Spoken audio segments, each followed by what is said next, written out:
नमस्कार, आप देख रहे हैं वी स्टार न्यूज। मैं हूं दिवाकर विक्रम सिंह। उत्तर प्रदेश के गोरखपुर में गोरक्ष धाम में एक घटना ने एक बार फिर ये सोचने को मजबूर कर दिया है कि वास्तव में धर्म के नाम पर उग्र सोच को लेकर के अगर कोई समाज या उसका कोई एक पक्ष या कोई एक व्यक्ति आगे बढ़ रहा होता है तो सार्वजनिक हो जाने के बाद उस व्यक्ति के कारण, उस व्यक्ति का जिसके प्रति सोच है, जिस भावधारा के तहत वो जीवन जी रहा है, उस पर सवाल उठने लाजमी है। और अगर वो सवाल उठते हैं तो उसका उत्तर मिलना चाहिए अगर हो सके तो, और नहीं तो आत्ममंथन करने वाले ये जरूर सोचें कि जो व्यवहार कर रहे हैं उस संकेत से, उस संदेश से वो अपने समाज का, अपने कौम का भला कर क्या रहे हैं। देश की गति, देश की धारा कभी रुकती नहीं। कोई भी देश से ऊपर अगर सोचे और धर्म को पहली प्राथमिकता दे और देश की भावधारा को छोड़ करके वो भी डर या भय के नाम पर अपने आप को सर्वोच्च बताने की कोशिश करे, अगर किसी देश में कोई कौम या कोई वर्ग ऐसा सोचता है तो यकीन मानिए वो हर समय संदेह की नज़र से देखा जाएगा। इसलिए आज हम मुर्तजा, जो इस समय गोरक्ष धाम अटैक के मामले में प्रमुख आरोपी है, उसकी चर्चा करते हुए एक बड़ा सवाल उठाएंगे और उस सवाल का जवाब हमको, आपको मिलकर और मुर्तजा के परिवार को, मुर्तजा के समाज को जरूर सोचना होगा कि उनकी धारा क्या है। हालांकि सोचने के बाद अगर उसका कोई समाधान निकलता है, नहीं निकलता, तो इसके लिए हम और वो खुद जिम्मेदार होंगे, क्योंकि जिस धारा पर चलना चाहिए एक सभ्य समाज के किसी भी व्यक्ति, चाहे वो किसी भी धर्म का मानने वाला हो, वो अगर उससे पथभ्रष्ट होता है तो एक बार हम फिर कहेंगे वो अपना नुकसान करता है, अपने कौम का नुकसान करता है, अपने वर्ग का नुकसान करता है। देश का नुकसान वो इसलिए नहीं कर सकता क्योंकि देश की भावधारा के साथ 130 करोड़ की आबादी है जो पूरी तरह अपने देश को एक रखने और किसी भी हमले और आतंक से लड़ करके अपने को बचाने, अपने देश को बचाने के लिए पूरी तरह से सजग है, तत्पर है। अब हम आपको बताते हैं कि वास्तव में मुर्तजा का केस क्या है। सबसे पहले हम आपको एक तस्वीर दिखाएंगे और जरा मुर्तजा जब हमलावर हुआ तो उसके बॉडी लैंग्वेज को देखिए, उसका अंदाज देखिए, इन तस्वीरों को गौर से देखिए। मुर्तजा गोरक्ष धाम परिक्षेत्र में भारी सुरक्षा बल के बीच पहुंचता है और एक धारदार हथियार, जिसे गुप्ती भी कह सकते हैं, जिसे एक बड़े चाकू के रूप में, उस हथियार के साथ वो हीरोइक अंदाज में, कुछ अभिनय का भी अंदाज उसका दिख रहा है। इन तस्वीरों को आप गौर से देखिए। और आज एवी स्टार न्यूज में हम आपको सिर्फ खबर नहीं दे रहे हैं, उस हर एक पहलू और पक्ष को सोचने के लिए थोड़ा चर्चा और परिचर्चा को आगे बढ़ा रहे हैं। तस्वीर को आप गौर से देखिए और किस तरीके से मुर्तजा जब हमलावर होता है तो सुरक्षा बल और लोग उसको रोकने की कोशिश कर रहे हैं और मुर्तजा कई बातें और कई ऐसे अपनी भड़ास निकाल रहा होता है। जरा गौर से सुनिए। हम अपने पीसीआर सहयोगी से अनुरोध करेंगे कि वो आवाज भी सुनवाने की कोशिश करें।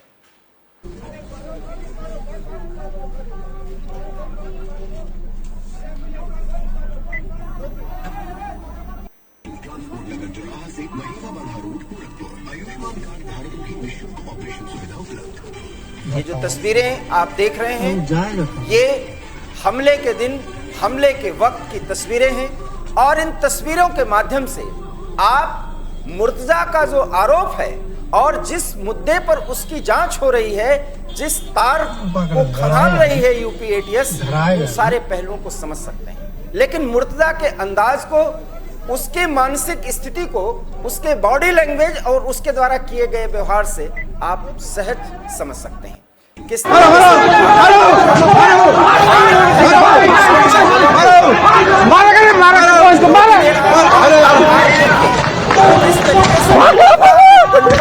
कोशिश सुरक्षा बलों की तरफ से की जा रही है। उनके साथ और उसके बाद मुर्तजा को कंट्रोल किया जाता है। गौर से देखिए और तस्वीरें बहुत कुछ बयां करती हैं।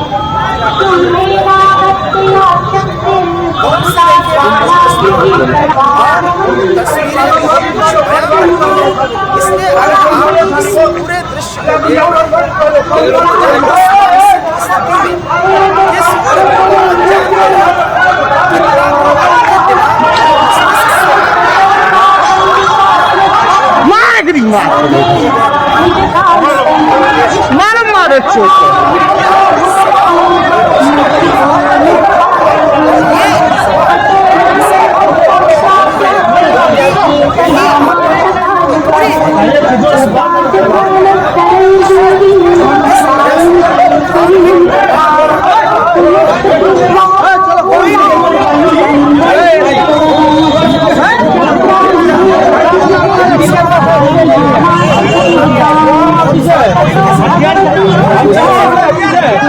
केमिकल इंजीनियर है और बाकायदा एक प्राइवेट फर्म गुजरात के जामनगर में वो नौकरी भी कर रहा होता है।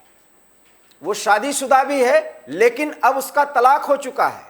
मुर्तजा बहुत ही अपने आप में अपने में ही समाहित रहने वाला एक व्यक्ति है। जो जानकारी हमें मिली है वो हम आपको बता रहे हैं। अब हम आपको एक दूसरी तस्वीर दिखाते हैं। उस तस्वीर को देखिए जिसमें मुर्तजा ये कह रहा है कि उसने इस तरीके के हमले को अंजाम देने की सोची क्यों, वो सारे कारण भी वो बताता है। कितना वो इनोसेंट है और कितना दूसरे के विजन से ये बयान दे रहा है। जरा उत्तर प्रदेश में इस समय वायरल हो रही और पूरे देश में वायरल हो रही इस पूरे वीडियो क्लिप को भी देखिए जिसमें मुर्तजा कैमरे के सामने कुछ बयान कर रहा है। आप उन तस्वीरों को भी देखिए। हम कुछ अपना कर देंगे कि हम भी चले जाएंगे, काम तमाम हो जाएगा, हम भी ना हम रहेंगे। तो इस तरह से हमारे थॉट्स बहुत से एंगल से हम सोच रहे थे जस्टिफाई करने का कि ऐसा भी है कि हाँ भाई देखो CNRC भी कर रहे हैं तो गलत हो रहा है ना। हमारे साथ जो गलत हुआ वो तो ड्राइविंग फैक्टर है ही, उसको मैं दिमाग में जो जस्टिफिकेशन उसके मतलब कोई काम करने से पहले आदमी जस्टिफिकेशन भी तो बनाता है। उसको मैं जस्टिफिकेशन दे रहा था कि मुसलमानों के साथ जुल्म हो रहा है, कोई कर्नाटक में इतनी हो रहा तो हम अब कोई नहीं करेगा। तो मतलब उस तरह से मैं सोच के मैं बोला कि अब थक गया सोच मैं बोला कर ही दो भाई, हम ये बीड़ा उठा ले मतलब हम मतलब अब हाँ यही सब कुछ लेके किसी न किसी को तो करना पड़ेगा। हाँ यही सब सोच के जो है हमने मतलब हमारे को कोई फ्यूचर देते कि हम ऐसा नहीं था कि हम अपने घर से निकल के आए थे। हम अपने घर से तो निकल के आए नहीं, हम सुकून से कर रहे थे, घर से निकल के आके मानो हमको ऐसा डेस्परेशन सवार हो गई। उसमें आंखें मेरी पूरी सी गई। नेपाल में भी थे, सो नहीं पाए थे लोग, जहाँ भी यहाँ पूछ रहे थे कहाँ से आए कहाँ से आए। तो हमको लगा कि हमको यहाँ कहीं फ्यूचर ही नहीं है। आप देखिए हमने यहाँ तुम कहाँ पर अपने घर होता है।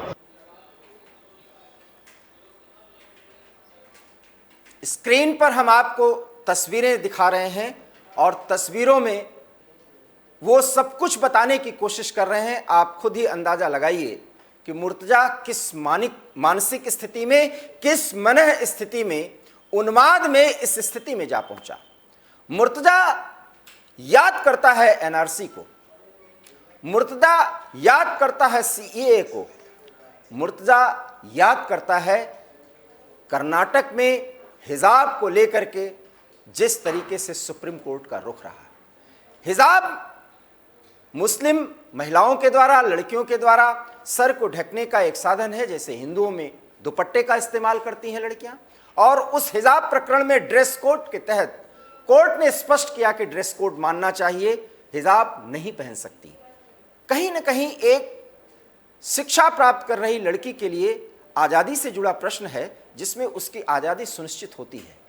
अगर धर्म या धार्मिक परंपरा का पालन आप स्कूल जैसे संस्था में करने या कराने के लिए उत्तरदायी लड़की को बना रहे हैं तो आप सहज अनुमान लगा सकते हैं कि उनके रहनुमा या धर्म के आधार पर उनको शिक्षा देने वाले वो मौलाना और मौलवी जो कट्टरपंथ की आग में इस देश के 30 करोड़ मुसलमानों को धकेलना चाहते हैं। हम बार बार कह रहे हैं ये 30 करोड़ मुसलमान में सभी ऐसा नहीं सोचते, लेकिन जो सोच करके इस तरह से प्रदर्शित करते हैं, प्रस्तुत करते हैं, वो बहुसंख्यक जनता के सामने वही प्रस्तुत करते हैं जो सोचा जा रहा है और जिस आधार पर खबरें चलती हैं और चलाई जा रही हैं। ऐसा नहीं है कि मुर्तजा दिग्भ्रमित नहीं है, मुर्तजा पूरी तरह से दिग्भ्रमित है, क्योंकि उसके बयान इस बात के सबूत हैं कि वो धर्म की आड़ में, उन्माद में, जहां उसको ये जहर भर भर के पिलाया जा रहा है, चाहे वो नमाज के वक्त जब वो मस्जिद में जाता है या किसी मदरसे में जाता है या किसी मुल्ला और मौलवियों की एक बड़ी भीड़ में या उनके संस्था में जाकर के वो कुछ बातें चर्चा परिचर्चा करता है। हो सकता है वो किस विचारधारा से प्रभावित है, हम दावे के साथ ऐसा नहीं कह सकते, न हमें कहना चाहिए।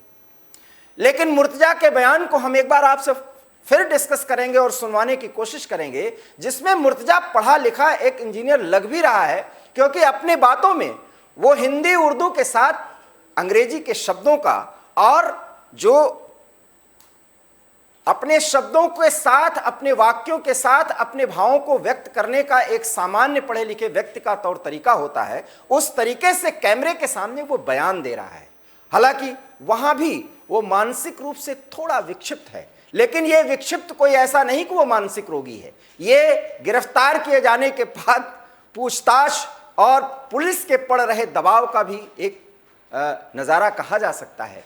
लेकिन ऐसा नहीं कि मुर्तजा पूरी तरह से इनोसेंट है, क्योंकि उसके बयान ही ये बताते हैं कि मुर्तजा धर्म और धार्मिक उन्माद में आया हुआ उन मौला मौलवियों और उन धर्मगुरुओं से प्रभावित है, जिसके कारण पूरी दुनिया में इस्लाम के नाम पर जो एक फोबिया जिसका जिक्र इमरान खान पाकिस्तान के प्रधानमंत्री करते हैं वो बना हुआ है, उसका एक जीता जागता उदाहरण मुर्तजा है। क्योंकि मुर्तजा पढ़ा लिखा है, इंजीनियर है, बाकायदा एक प्राइवेट फर्म में काम करता हुआ देश का नागरिक है, लेकिन उसे चिंता पूरे देश के अन्य मुद्दों की नहीं है। उसको चिंता सीए की है, उसको चिंता एनआरसी की है, उसको चिंता हिजाब को लेकर के है। मतलब ये कि वो मुसलमान है, मुसलमान के मसाइल के अतिरिक्त उसकी सोच न अपने परिवार के प्रति है, न अपने बीवी बच्चों के प्रति है। हालांकि हम आपको बताते चलें कि उसकी शादी सिर्फ 20 दिन ही चली और 20 दिन के दौरान जो कुछ भी उसका व्यवहार रहा, उसके कारण उसकी बीवी ने भी उसे छोड़ दिया, उसका तलाक लिया गया। हद तो तब हो जाती है जब बीवी पक्ष के लोग, अब वो बीवी रही भी नहीं, अब वो उसकी पत्नी रही भी नहीं, वहां से बयान आता है कि उसका नितांत अपने आप में रहने का तरीका और उसकी मां के व्यवहार के कारण उसकी शादी चल ही नहीं पाई, क्योंकि वो दूसरी दुनिया में हमेशा खोया रहता था, बहुत कम बोलता था। धर्म के नाम पर जब कोई अफीम पिलाया जाता है वैचारिकी में, तो किसी भी व्यक्ति का, चाहे वो पढ़ा लिखा हो, चाहे जिस भी स्तर का हो, उसका दिमाग कुछ इस तरह ही बदलता है कि वो कहता भी है कि वो खुदा के लिए कुछ करना चाहता था, और उसके करने का जो तरीका था वो ये था कि भरे भीड़ में, सुरक्षा बलों के बीच में हथियार लहरा करके वो दिखाना चाहता था कि वो धर्म के नाम पर अपनी जान देने को तैयार है, और उसने कबूला है। हम एक बार आपको फिर वो वीडियो सुनवाते हैं जिसमें कैमरे के सामने मुर्तजा जो बयान दे रहा है उसके मायने समझिए। हम कुछ अपना कर देंगे, फिर हम भी चले जाएंगे, काम तमाम हो जाएगा, हम भी ना हम रहेंगे।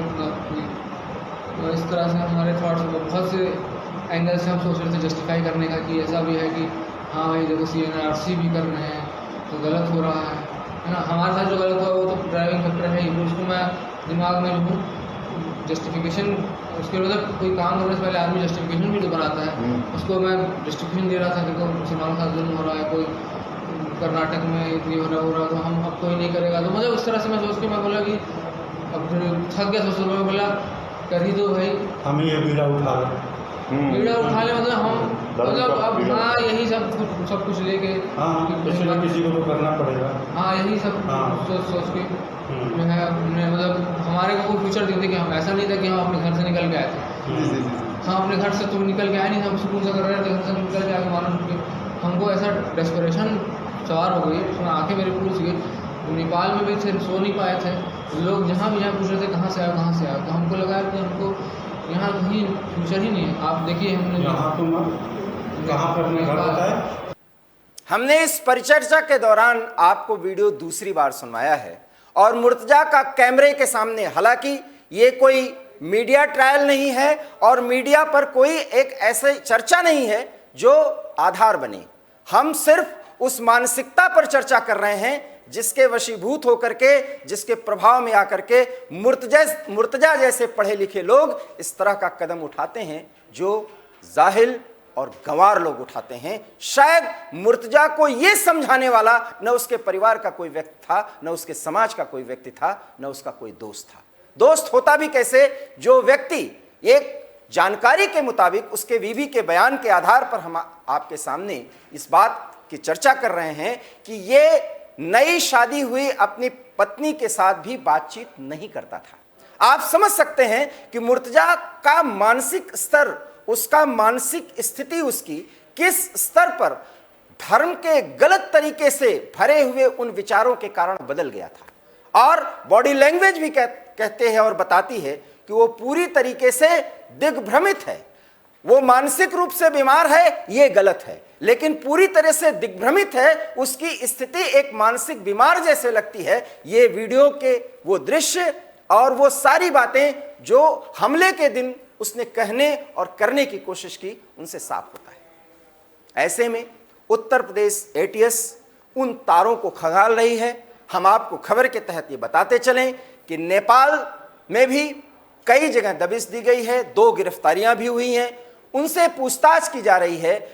इस बात में 2 राय ही नहीं, हम एक बार फिर कह रहे हैं ये मीडिया ट्रायल नहीं है, इस बात में कोई 2 राय ही नहीं, क्योंकि तस्वीरें और बयान जो कैमरे के सामने हैं, ऑन कैमरा जिस व्यक्ति ने ये कबूल कर लिया है, हालांकि विरोधी या इसके खिलाफ बोलने वाले, अपना पक्ष रखने वाले ये कह सकते हैं कि उससे जानबूझ करके और दबाव में इस तरह से कहलवाया गया। पक्ष रखने के लिए रखा जा सकता है, लेकिन दबाव में आकर के ऐसा कहा जा सकता है, जो कुछ पक्ष के लोग होते हैं, कि ये तो सरकार इस तरह से करवा रही है या पुलिस ऐसा कर रही है। सवाल यह है कि जब वो हथियार लहरा रहा था तब सरकार ने करवाया होगा, न ये पुलिस ने करवाया होगा। इसके बारे में तो अब मुर्तजा स्वयं बयान दे सकता है, वो बता सकता है, लेकिन जो कुछ भी वो बताने की बात कर रहा है, इतना तो तय है कि चाहे जैसा कि वो बता रहा है कि उसका धर्मगुरु अमेरिका में बैठा हुआ है, नेपाल में वो बराबर जाता था और कुछ धार्मिक चर्चाओं से वो बेहद प्रभावित था। हम आपको बताते चलें कि इसके पहले इसी देश में जब पीस टीवी, हालांकि आज भी पीस टीवी वैन है, लेकिन उस पीस टीवी के माध्यम से कुछ ऐसे मुल्ला और मौलवी और विशेषकर वो व्यक्ति इस समय भगोड़ा है, इस देश में रह ही नहीं रहा है, उसकी बातों से बहुत से लोग आतंक की राह पर चले। हालांकि उन्होंने अपना नुकसान किया, अपने परिवार का नुकसान किया।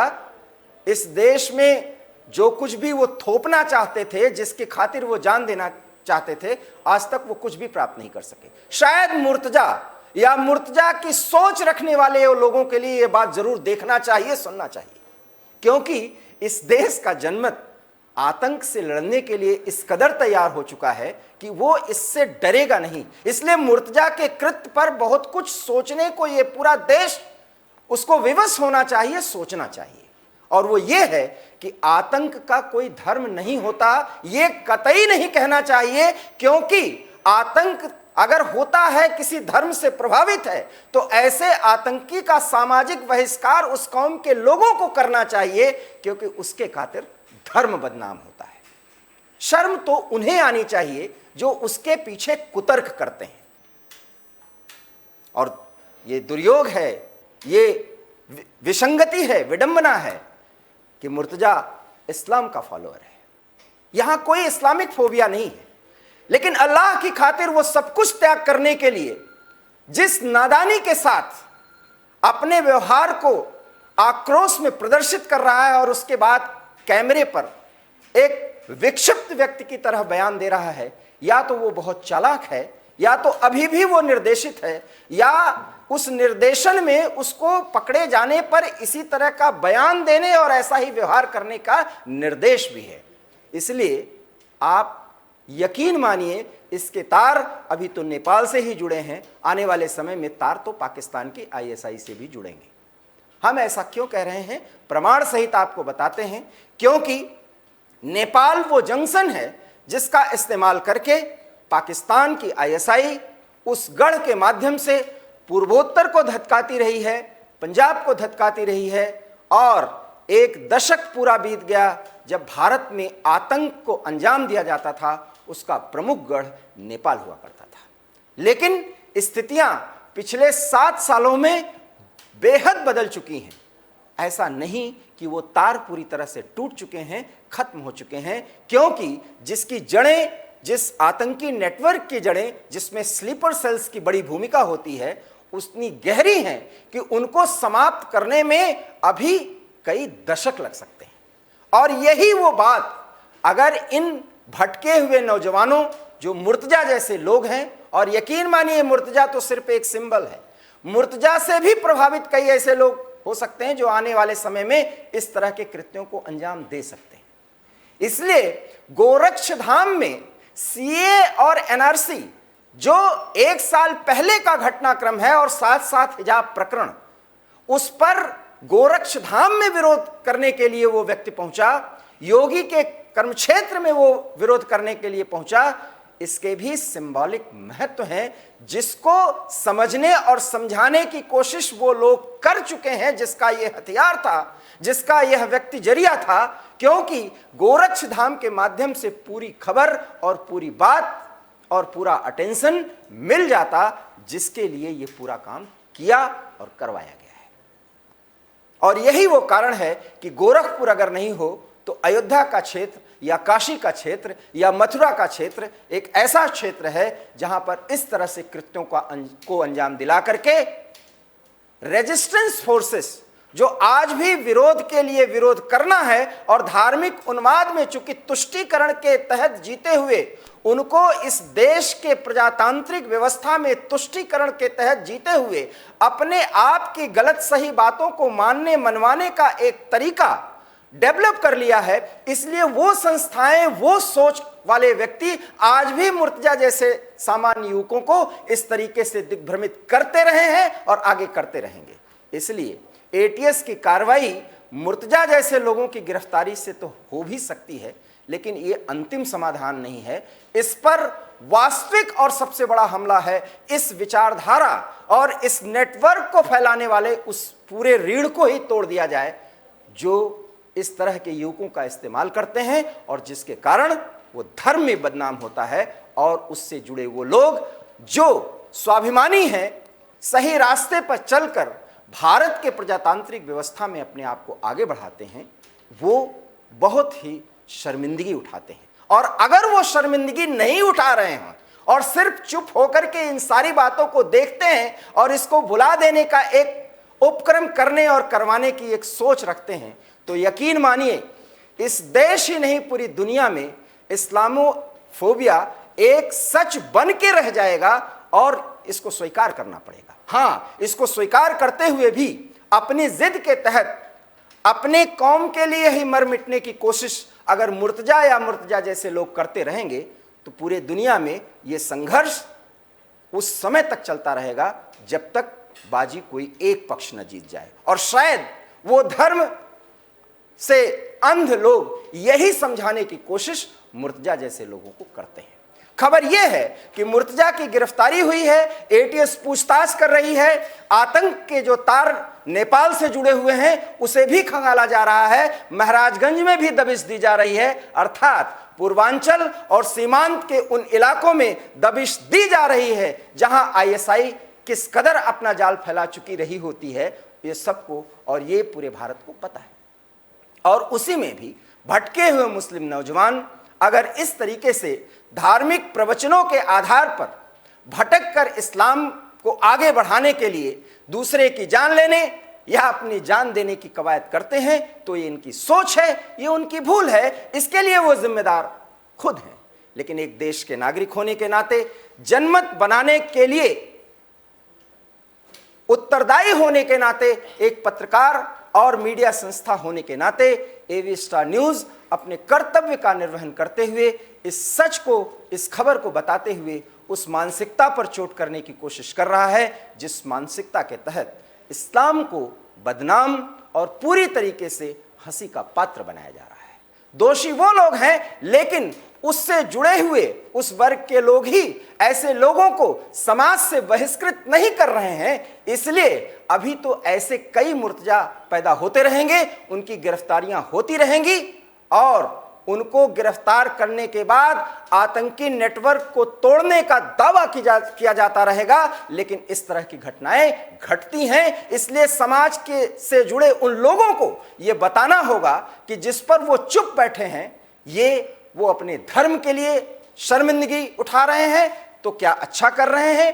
ऐसे लोगों को बहिष्कृत नहीं कर रहे हैं और खुलेआम सार्वजनिक रूप से आकर के उस व्यक्ति को गलत नहीं बता रहे हैं, तो शायद वो भी इसके भागी हैं और इसके लिए जिम्मेदार हैं। और तब ये कहा जाएगा कि इस सोच में मानसिकता यही है कि इस तरह का उन्माद में आओ और इस तरीके से समाज के सामने, कानून व्यवस्था के सामने चुनौती खड़ी करो। इन दो तस्वीरों के माध्यम से हमने आपको वो खबर बताने की कोशिश की और उस खबर के पीछे का वो सोच और उस मानसिकता पर हमने चोट करने की कोशिश की, जिसके कारण समय समय पर कोई मुर्तजा, कोई अहमद और इस तरह से जुड़े हुए कई नाम सामने आते हैं। इसलिए जब वो लोग कहते हैं या कोई कहता है कि किसी धर्म का, किसी मजहब का या आतंक का किसी मजहब से संबंध नहीं है, तो वो गलत है, क्योंकि ऐसा कह करके हम पर्दा डाल रहे होते हैं। सच को स्वीकार करके मुर्तजा या मुर्तजा से जुड़े हुए लोगों का या ऐसे भरने वाले, ऐसे दिमाग बदलने वाले लोगों का बहिष्कार अगर मुस्लिम समाज करे और उनके खिलाफ खुल करके सामने आ जाए, तो इस देश में, पूरी दुनिया में इस्लाम की जो स्थिति है, जो मजबूत है, जहां सिर्फ सच बताया जाता है, इंसानियत सिखाया जाता है, उसकी राह आसान बने और वो धर्म सचमुच में उसको मानने वाले, उसके फॉलोअर्स उस पर गर्व कर सकें। लेकिन मुर्तजा जैसे लोग माह रमजान के इस पर्व पर, मुर्तजा जैसे लोग इस्लाम के लिए मर मिटने की बात करके क्या इस्लाम को ऊंचा उठा रहे हैं? अगर मुस्लिम समाज के लोग यही समझते हैं तो ये उनकी सोच है। हमारी कोशिश है कि वो जिस सोच पर हम सोचने के लिए उन्हें कह रहे हैं वो सोचें और मुर्तजा के कृत्य का खुले रूप में भर्त्सना करें और मुर्तजा जैसे पढ़े लिखे युवक को पागल बना देने वाले स्थिति में पहुंचाने वाले लोगों की भर्त्सना करें, उनकी बुराई करें, मुखालफत करें और उनको अपने समाज से बहिष्कृत करें। यकीन मानिए, आने वाले समय में जिस फोबिया की बात पाकिस्तान से उठती है, इस्लामिक देशों के कई विचारकों की तरफ से उठती है, उस फोबिया का अंत हो जाएगा। अन्यथा मुर्तजा जैसे लोग पैदा होते रहेंगे और इस तरह से कृत्य करते रहेंगे और समाज के दूसरे वर्ग की अवधारणा बनती रहेगी कि उन्माद का ही आधार ये धर्म है और इस धर्म के मानने वाले ऐसा ही करेंगे। आप इनसे कोई अपेक्षा नहीं कर सकते। इस बात को समझने की जरूरत समाज के हर वर्ग को है। जहां भी कट्टरता और धर्मांधता आती है, उस धर्म का, उस समाज की, उसकी हंसी और उस पर उछल रहे कीचड़ से आप किसी को इनकार नहीं कर सकते। आप उन्हें अपने जान देने वाले अंदाज से रोक नहीं सकते। आप पर उंगलियां उठेंगी, इसलिए उंगलियां उठें, इससे पहले हम समझें और अपने दायरे में रह करके इंसानियत को आगे बढ़ाने का काम करें। इसलिए मुर्तजा के तार अभी किससे और जुड़ेंगे, आने वाले समय में आपके लिए चटपटी खबरें हो सकती हैं, लेकिन उस मानसिकता पर प्रहार करना एवी स्टार न्यूज़ ने अपना कर्तव्य समझा है और कई सवाल आपके लिए छोड़ रहा है। इसे सोचिए, इसे समझिए और समाज में समरसता लाने की कोशिश करिए, क्योंकि ये देश है, देश की धारा कभी रुकनी नहीं चाहिए। एवी स्टार न्यूज़ में इतना ही। देश और दुनिया की तमाम बड़ी खबरों के लिए आप देखते रहिए एवी स्टार न्यूज़, क्योंकि यहाँ खबरों का सिलसिला कभी नहीं थमता। फिलहाल मुझे दीजिए इजाज़त। नमस्कार।